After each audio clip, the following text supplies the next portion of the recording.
You know, I do love fashion as a communication tool. I think it's so fun to develop your style, and thrifting is an easy way, a cheaper way to experiment and figure out what you like, what you don't like, who you want to be, what your message is, without spending a lot of money. Enjoy and subscribe. Hey, so I know a lot of things are happening in the world right now. Rest in peace to George Floyd, and I hope he gets justice. Because we cannot continue to be living in fear, living and not knowing if we're not going to see someone we know or care about again.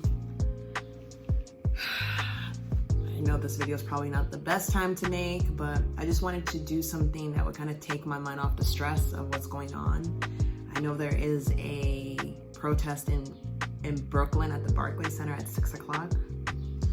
So I just hope everyone's careful and says what they need to say. You know, it's unfortunate and it's just ridiculous. Today I wanted to talk about how I went broke my first year. The reason I went broke my first year. I went broke living in New York because I spent a lot of my money thrifting. I developed an addictive habit, which was buying cheap clothing that was actually made out of good quality. But once I found one thing, I just was buying, and I didn't place any regard, or I didn't have any regard for my bank account and the cycle, the negative cycle I was putting myself in by going to work, making money, and then using like a third of my money on clothing that I would only wear for about a season. So, but I got it from the thrift store.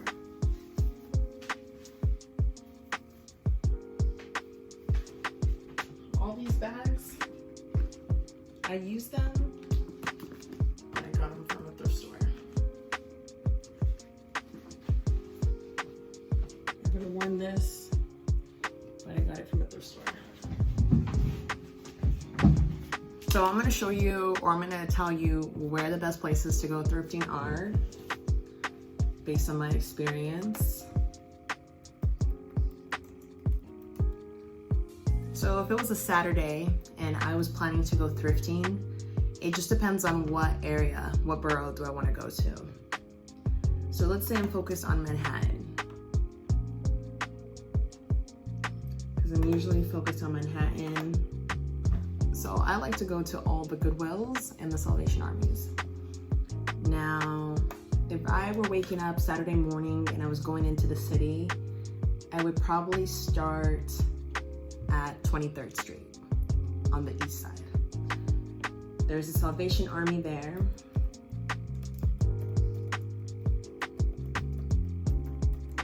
That has really cool things.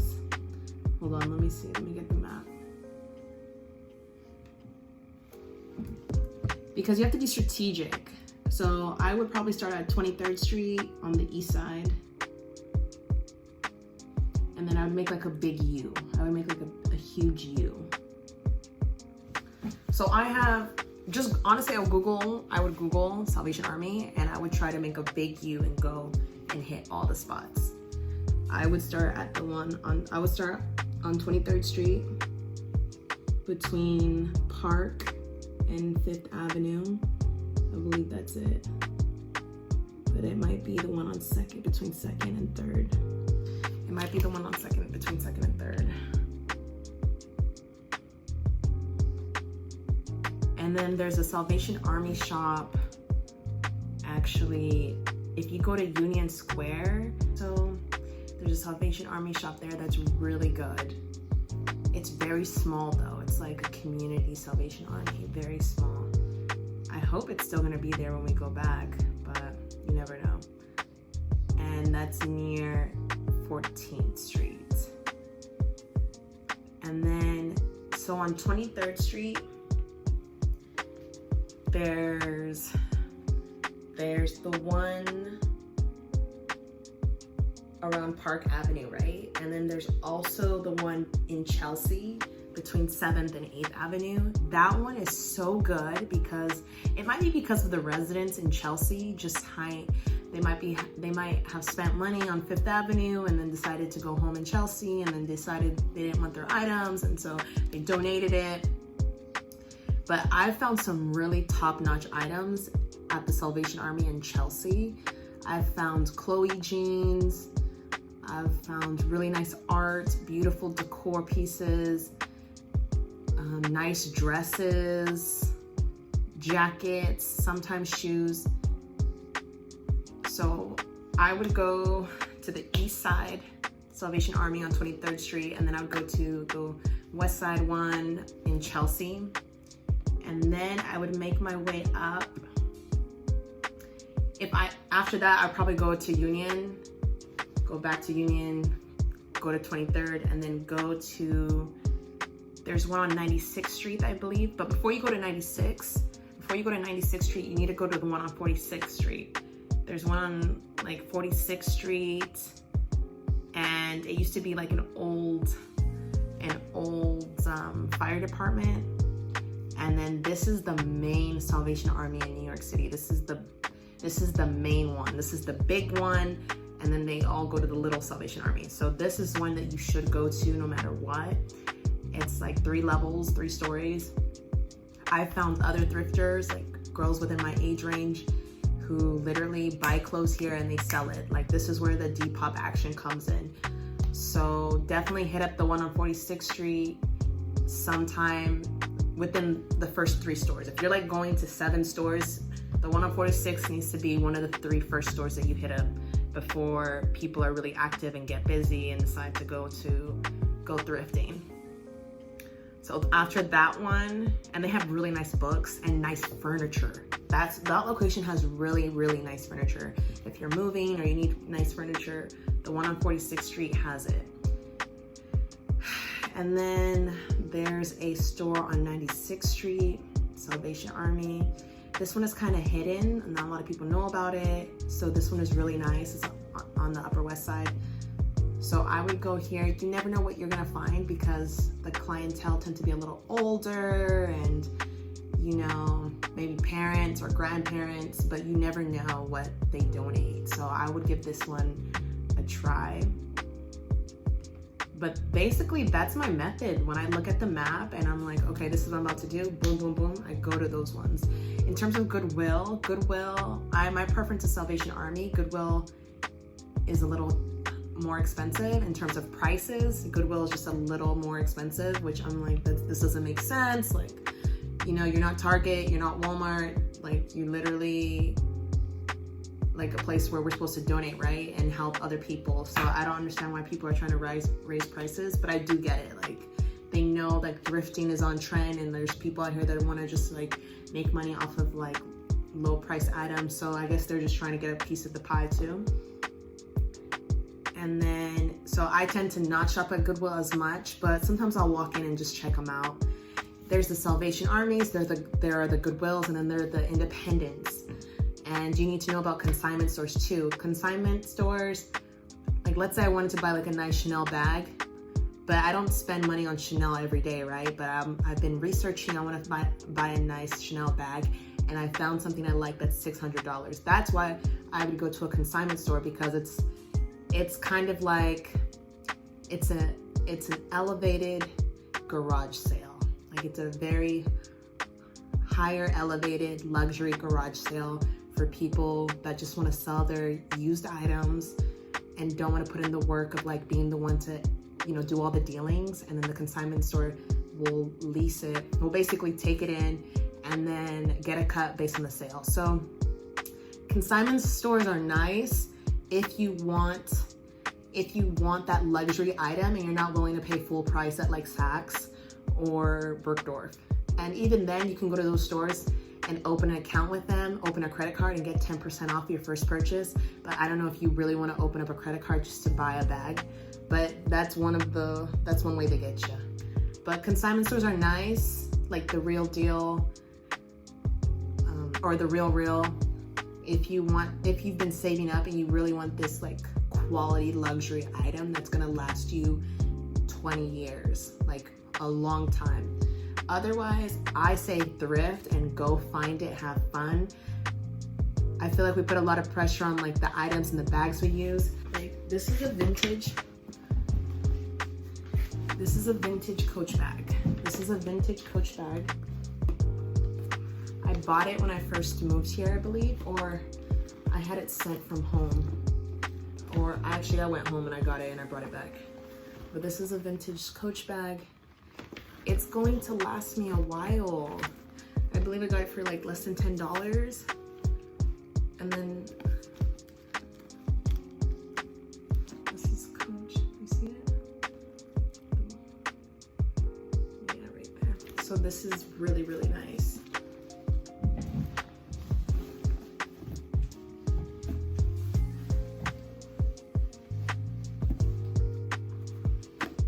I love the flap right here. I love the flap.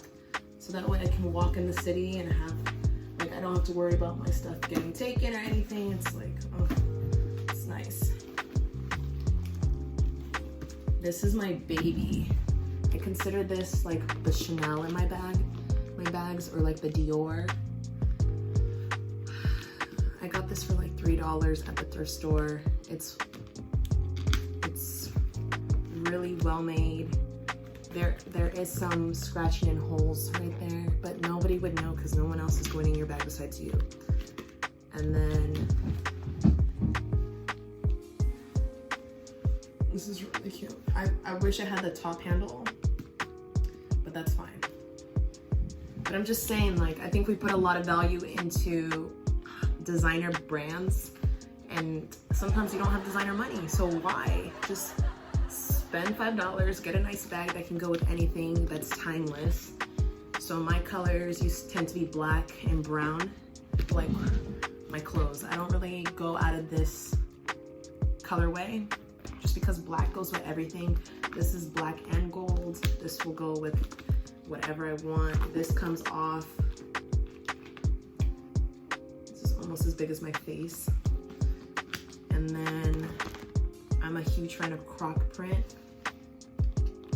Croc print is my favorite.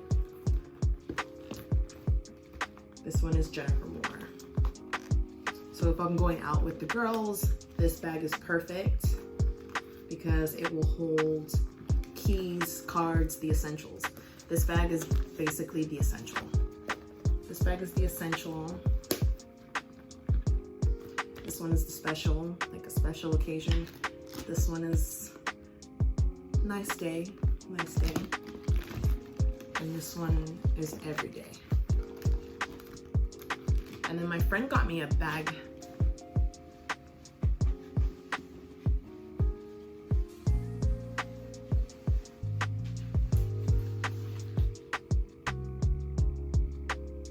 It has no zipper.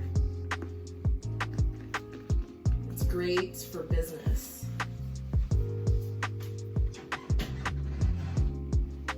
So my mistake was that I wasn't strategic when I bought a lot of my items, and I was just buying things, and I wasn't really trying to sell like I used to. And that's what messed me up. I worked in a retail environment where, you know, you were basically judged by how you looked and how you presented yourself, but you didn't have to go broke to look well or present yourself well.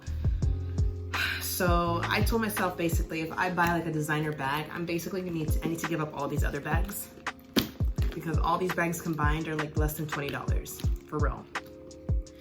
But if I were to invest in a nice bag that people consider nice, society considers amazing, then I need to give up all of these, because I want to start living a more minimal lifestyle with my materials. And that's why I've been decluttering. I've been getting rid of so many stuff that I don't wear anymore. I'm trying to like downsize completely with my clothes, because there's just no use for having all this material and I always reach for the same thing. It doesn't make sense.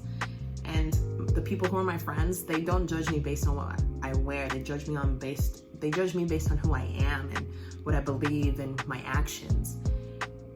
But you know, I do love fashion as a communication tool. I think it's so fun to develop your style, and thrifting is an easy way, a cheaper way to experiment and figure out what you like, what you don't like, who you want to be, what your message is, without spending a lot of money. But the problem is, if you don't have self-control, you will spend a lot of money, and that's not what you want, because when you first move to New York, you don't want to go broke trying to look rich or trying to look fly or well off. Like, you want to have a nice wardrobe with key pieces.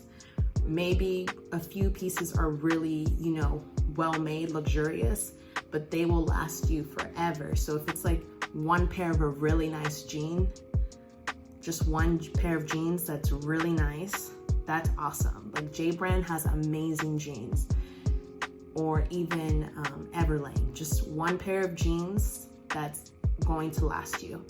I love work pants like slacks, and because my job, that's all I really needed to wear, plus like a blazer, and I was set. And plus, when you're trying to become a professional, that's all you really need is just like 2 to 3 pairs of slacks and you're good, with nice business shirts. So maybe investing in those key pieces is better. And then getting black t-shirts, white t-shirts, white long sleeves. For women, I believe bodysuits are key. All you need is 1 or 2 nice bodysuits and you're good. The problem is, if you go cheap, like Forever 21, it becomes flimsy and it can pull and it can mess up in the laundry room, right? So you have to figure out what's worth it, what's worth investing $50 in, or maybe $12.99. You'll figure it out as you go. Like socks, you don't really need well-made socks, but you can if you want. I feel like when people are looking at you, shoes, you can invest in your shoes. But if you get like just a nice pair of sneakers that go with everything, quality, you have to really determine for yourself how much are you willing to drop on quality.